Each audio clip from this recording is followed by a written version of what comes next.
और दोस्तों, कैसे हैं आप सब? होप आप सब बढ़िया ही होंगे। वैसे मैं कौन? मैं हूं आपका दोस्त और होस्ट शिखर। और आप देख रहे हैं डार्क साइड, जहां गेमिंग की दुनिया मिलेगी साइकोलॉजी के ट्विस्ट के साथ। तो इसी के साथ चलिए आगे बढ़ते हैं और बात करते हैं हमारे आज के टॉपिक की। रॉबर्ट कियोसाकी की विश्व प्रसिद्ध book rich dad poor dad पर आधारित हमारी नई सीरीज। दोस्तों, इस सीरीज को शुरू करने से पहले मैं चाहता हूं कि हम सब एक पल के लिए सोचें, पैसों के बारे में हमारी अंडरस्टैंडिंग क्या है? क्या ये सिर्फ एक ऐसी चीज है जिसे हम अर्न करते हैं और स्पेंड कर देते हैं, या फिर ये उससे कहीं ज्यादा है? रिच डैड पुअर डैड सिर्फ एक बुक नहीं है, बल्कि ये एक सोच है, एक पर्सपेक्टिव है जो हमें मनी, इन्वेस्टमेंट और लाइफ के प्रति हमारी अंडरस्टैंडिंग को चैलेंज करता है। ये कहानी है रॉबर्ट कियोसाकी की, जिनके दो फादर्स थे। एक उनके अपने पढ़े लिखे सरकारी नौकरी करने वाले पुअर डैड, और दूसरे उनके दोस्त के फादर, जो सिर्फ 8वीं पास लेकिन हवाई के सबसे अमीर लोगों में एक, जिन्हें वह रिच डैड कहते थे। दोनों फादर्स की थिंकिंग और मनी को लेकर उनके प्रिंसिपल बिल्कुल अलग थे।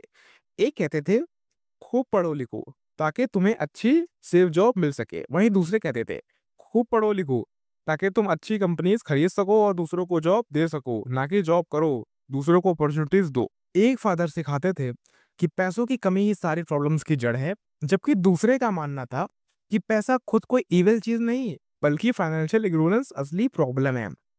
यह सीरीज आपको इन दो अलग अलग आइडियोलॉजीज की जर्नी पर ले जाएगी। हम देखेंगे कि कैसे इन दोनों फादर्स की टीचिंग्स ने रॉबर्ट की लाइफ और उनकी फाइनेंशियल सक्सेस को शेप किया। हम जानेंगे कि रिच लोग क्यों अपने बच्चों को पैसों के बारे में ऐसा क्या सिखा देते हैं जो पुअर और मिडिल क्लास पेरेंट्स नहीं सिखा पाते। इस सीरीज में हम बात करेंगे एसेट्स और लायबिलिटी क्या होती है, और क्यों रिच लोग एसेट्स बनाने पर फोकस करते हैं। फाइनेंशियल लिटरेसी का इंपॉर्टेंस क्या है, सेफ जॉब के इल्यूजन से बाहर निकलकर फाइनेंशियल फ्रीडम कैसे पाई जा सकती है, फियर और ग्रीड जैसी फीलिंग्स हमारे फाइनेंशियल डिसीजंस को कैसे कंट्रोल करती है, और सबसे इंपॉर्टेंट चीज है, पैसों के लिए काम करने के बजाय हम पैसों से अपने लिए काम कैसे करवा सकते हैं। यह सीरीज उन सभी के लिए है जो अपने फाइनेंशियल कंडीशन इंप्रूव करना चाहते हैं, जो ट्रेडिशनल सोच से हटकर कुछ नया सीखना चाहते हैं, और जो अपने बच्चों को पैसों का सही नॉलेज देना चाहते हैं। मुझे उम्मीद है कि यह सीरीज आपके जीवन में एक पॉजिटिव चेंज लाएगी और आपको फाइनेंशियल इंडिपेंडेंट बनने की इंस्पिरेशन देगी। तो चलिए आगे बढ़ते हैं हमारे पहले चैप्टर की तरफ, जो है the rich don't work for money. ये फर्स्ट चैप्टर हमें रॉबर्ट के बचपन में ले जाता है, जहां 9 साल की उम्र में उन्होंने अपने रिच डैड से पैसे के बारे में पहला और सबसे महत्वपूर्ण सबक जब दुनिया ने सीखा। उसे करीब कहा, तब उसने फैसला किया कि अब वो अपनी किस्मत खुद बनाएगा। पेश है उसी की कहानी, उसी की जबानी। मैं 9 साल का था और मेरा सबसे अच्छा दोस्त माइक भी। हम दोनों एक ऐसे स्कूल में पढ़ते थे जहां अमीर बच्चों की भरमार थी। हमें हमेशा ऐसा महसूस होता था कि हम दूसरों से कम हैं, क्योंकि हमारे पास वो फैंसी टॉयज और रिसोर्सेज नहीं थे जो उनके पास थे। एक दिन स्कूल में एक बच्चे ने हमें गरीब कह दिया, और बस उस दिन हमने फैसला कर लिया कि अब तो हम अमीर बन के ही रहेंगे। तब हम लोग एक दिन पेड़ के नीचे बैठे होते हैं, तभी मेरा दोस्त कहता है, यार रॉबर्ट, हमें अमीर बनना ही पड़ेगा, ये लोग हमेशा हमें चिढ़ाते हैं। तब मैं कहता हूँ, हाँ यार, लेकिन कैसे? मेरे डैड तो कहते थे खूब पढ़ो, अच्छे ग्रेड्स लाओ और एक जॉब ढूंढो। तो मेरा दोस्त कहता है, अरे यार, मेरे डैड भी कुछ ऐसा ही कहते हैं, पर क्या जॉब करके कोई अमीर बन सकता है? वो अमीर बच्चे, उनके डैड्स तो बिजनेसमैन है ना। तो मैं कहता हूँ, मेरे पुअर डैड बहुत स्मार्ट हैं, पर हम अमीर नहीं हैं। तुम्हारे रिच डैड उतने पढ़े लिखे नहीं हैं, बट वो अमीर हैं, कुछ तो गड़बड़ है। तो जवाब में मेरा दोस्त कहता है, क्यों ना हम रिच डैड से ही पूछें, वो हमें जरूर कोई रास्ता बताएंगे। और बस फिर क्या था, हम लोगों ने फैसला कर लिया और हम पहुंच गए उसके डैड के पास, उनसे सीक्रेट्स पूछने के लिए कि अमीर लोग आखिर किस तरह सोचते हैं। फिर हम लोग पहुंच जाते हैं उनके डैड के ऑफिस। उस वक्त क्या होता है, मेरे दोस्त के जो पापा थे वो थोड़े बिजी होते हैं। उन्होंने हमें इंतजार करने को कहा। करीब 1 घंटे बाद उन्होंने हमें अंदर बुलाया, और हंसते हुए हम लोगों ने उससे कहने लगे, और मेरे छोटे पार्टनर्स, कैसे हो? क्या बात है, तुम दोनों अमीर बनना चाहते हो ना? तभी हम लोग खुशी से, यस सर, उसके बाद उसके पापा कहते हैं गुड, अच्छी बात है। ज़्यादातर लोग सिर्फ सोचते हैं, करते कुछ नहीं, लेकिन आप लोग मेरे पास आए, यही हिम्मत की बात है। ठीक है, मैं आपको सिखाऊँगा, लेकिन एक कंडीशन पर। तब मैं पूछता हूँ, क्या कंडीशन सर? तो उसके पापा कहते हैं, तुम्हें मेरे लिए एक काम करना होगा। मैं तुम्हें 10 सेंट्स पर आवर दूँगा। 10 सेंट्स मतलब हमारे यहाँ की करेंसी होती थी। तुम हर सैटरडे को मेरे एक कन्वीनियंस स्टोर में 3 घंटे काम करोगे।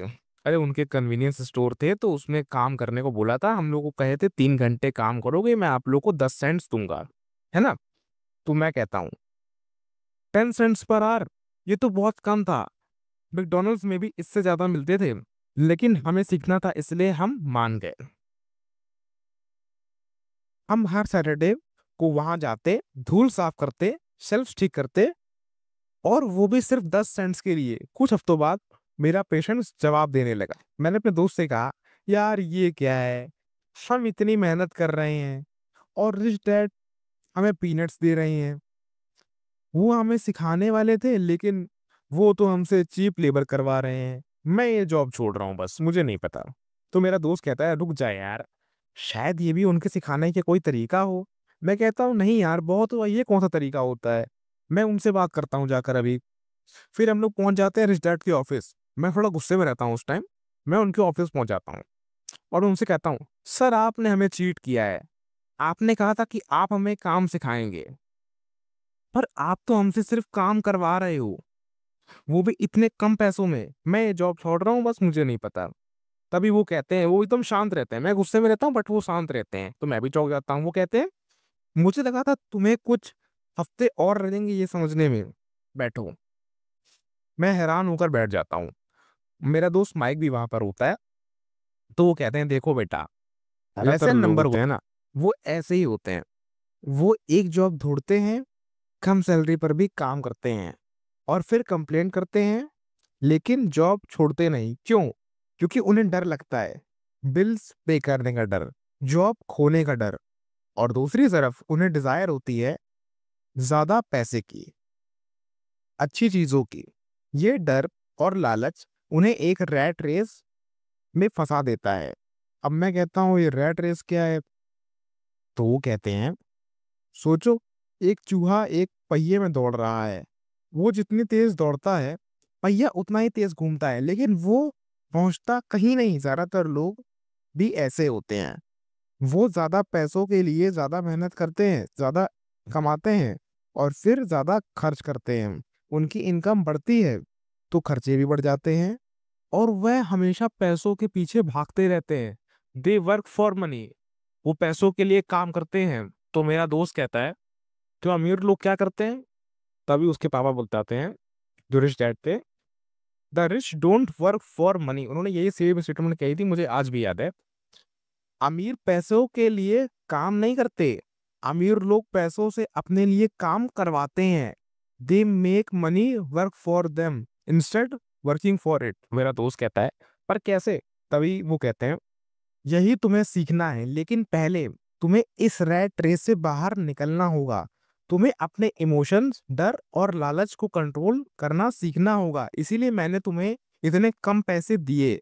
मैं देखना चाहता था कि तुम कैसे रिएक्ट करते हो, और तुमने रिएक्ट किया। ये अच्छी बात है। अब मैं चाहता हूं कि तुम दोनों मेरे लिए काम करो, लेकिन इस बार विदाउट पेमेंट। हम दोनों हैरानी से रहते हैं, बिना पैसे के, वो भी फ्री में?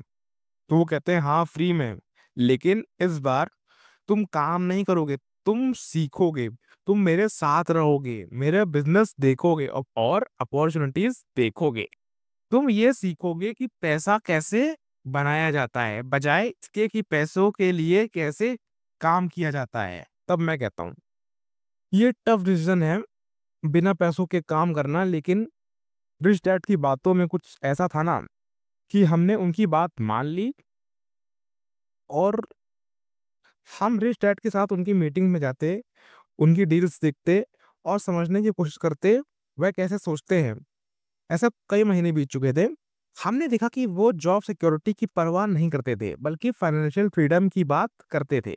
वो एसेट बनाने पर फोकस करते थे, लायबिलिटीज पर नहीं। एक दिन कन्वीनियंस स्टोर में काम करते हुए हमने देखा कि स्टोर मैनेजर रोज पुरानी कॉमिक्स बुक को फेंक देता था।